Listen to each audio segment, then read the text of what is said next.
सर्दियों का मौसम हो और गरम गरम सूप हो तो मज़ा ही दुबाला हो जाता है।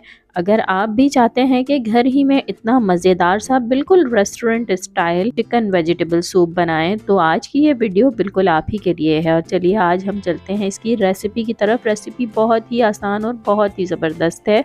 तो सबसे पहले हमने ले ली है चिकन। मेरे पास बोनलेस अवेलेबल थी तो मैंने बोनलेस चिकन ही थोड़े से ऑयल में डाल के इसे हल्का सा हम करेंगे फ्राई। और अब मैंने इसमें पानी ऐड कर दिया है तकरीबन 1 लीटर और इसमें मैंने नमक डाल दिया है 1 टीस्पून। और साथ ही अब मैंने कुछ लहसुन के 3 से 4 जवे छील के रखे हैं और प्याज का ऊपर वाला हिस्सा, हरी प्याज का जो एक ऊपर वाला जो प्याज के साथ ही एक वाइट वाला हिस्सा होता है वो हम लेके कट करके वो भी इस यखनी में शामिल कर देंगे। इसके साथ ही मेरे पास कुछ वेजिटेबल्स हैं जो कि मैंने कट करके रखी हुई हैं, जिसमें बंद गोभी, गाजर, शिमला मिर्च और हरी प्याज है।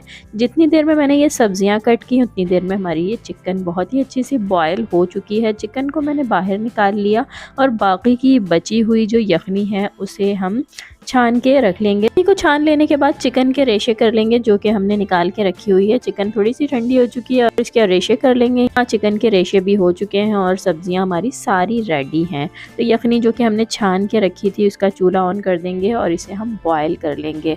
यहाँ पर जैसे ही यखनी में बॉयल आएगा तो उसमें थोड़ा सा आपको झाग नज़र आया तो इसे हम चमचे की मदद से ही झाग भी हटा देंगे ताकि यखनी हमारी बिल्कुल साफ़ सुथरी क्रिस्टल क्लियर हो। और जैसे ही यखनी में बॉयल आ जाए तो आपने इसमें तमाम सब्जियां ऐड कर देनी हैं, जिसमें बंद गोभी, गाजर, हरी प्याज और साथ ही हम श्रेड की हुई चिकन भी इसमें शामिल कर देंगे। अच्छा याद रखिएगा कि यहाँ पर इस पॉइंट पर मैंने अभी शिमला मिर्च को ऐड नहीं किया है। शिमला मिर्च हम थोड़ी सी बाद में डालेंगे क्योंकि वो बहुत जल्दी गल जाती है। तो ये तमाम सब्जियाँ हम 4 से 5 मिनट तक के लिए पकाएंगे और इसके बाद हम इसमें डालेंगे नमक। 1 टीस्पून मैंने इसमें नमक डाला है। यखनी में नमक पहले से भी मौजूद होता है तो आप उस लिहाज से इसमें टेस्ट अपनी मर्ज़ी से शामिल कर सकते हैं। फिर मैंने इसमें 2 टीस्पून काली मिर्च और 2 टेबल स्पून मैंने इसमें चिली सॉस डाला है। 3 से 4 टेबल स्पून सोया सॉस और 3 से 4 टेबल स्पून ही सिरका भी इसमें जाएगा। उसके साथ ही अब हम इस पॉइंट पर इसमें शिमला मिर्च भी ऐड कर देंगे क्योंकि यहाँ हमारे सूप के तमाम अज्जा इसमें शामिल हो चुके हैं।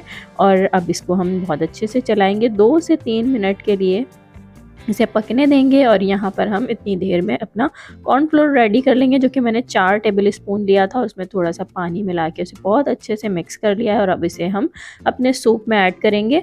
ये जो थिकनेस है आपके ऊपर है, आप इस पर आप अपने सूप में कितनी थिकनेस चाहते हैं। अगर आप इसमें कॉर्नफ्लोर बढ़ाना चाहते हैं, थोड़ी सी और थिकनेस चाहते हैं तो आप इसमें 1 से 2 टेबल स्पून और भी बढ़ा सकते हैं। कॉर्नफ्लोर डालने के बाद 3 से 4 मिनट के लिए मज़ीद पकने दें ताकि इसकी थिकनेस सेट हो जाए। तो यहाँ 3 से 4 मिनट हो चुके हैं। अब अगले स्टेप पर हम इसमें डालेंगे अंडा। 1 अदद अंडा फेंट के मैंने इसे इसी सूप में ऐड कर दिया है और 10 से 15 सेकंड के लिए आपने इसमें चमचा नहीं चलाना है। अगर आप रेस्टोरेंट जैसा सूप घर में ही बनाना चाहते हैं और अंडा डालने का स्टेप बिल्कुल इसी तरह रखिएगा जैसा कि मैंने इस सूप में अंडा डाला था ताकि आपको अंडे का जो लुक है वो बिल्कुल ऐसे ही दिखे। 10 से 15 मिनट हो चुके हैं और ये हमारा जो सूप है वो रेडी हो गया है। बहुत ही शानदार यम्मी सा गर्मा गर्म सूप तैयार है। और जब सूप तैयार हो जाए तो यहाँ लास्ट में हम एक चीज़ और इसमें ऐड करेंगे ताकि सूप का मज़ा हो जाए दुबाला। तो अब इस टाइम पर हम इसमें ऐड कर देंगे 1 table spoon chicken powder. Chicken powder डालने से तो जैसे इसका मज़ा ही दुबाला हो जाएगा। और यहाँ हमारा सूप हो गया है रेडी।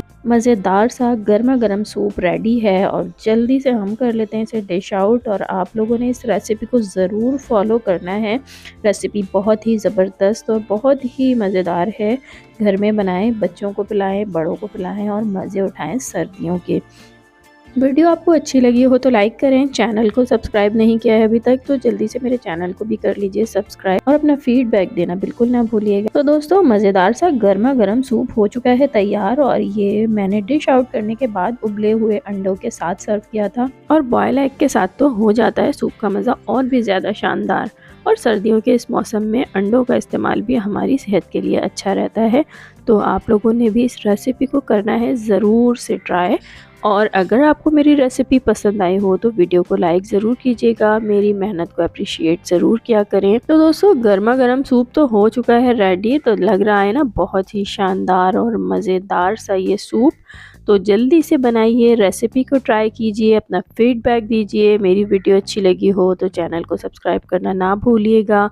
मुझे दे दीजिए इजाज़त। अल्लाह हाफ़िज़।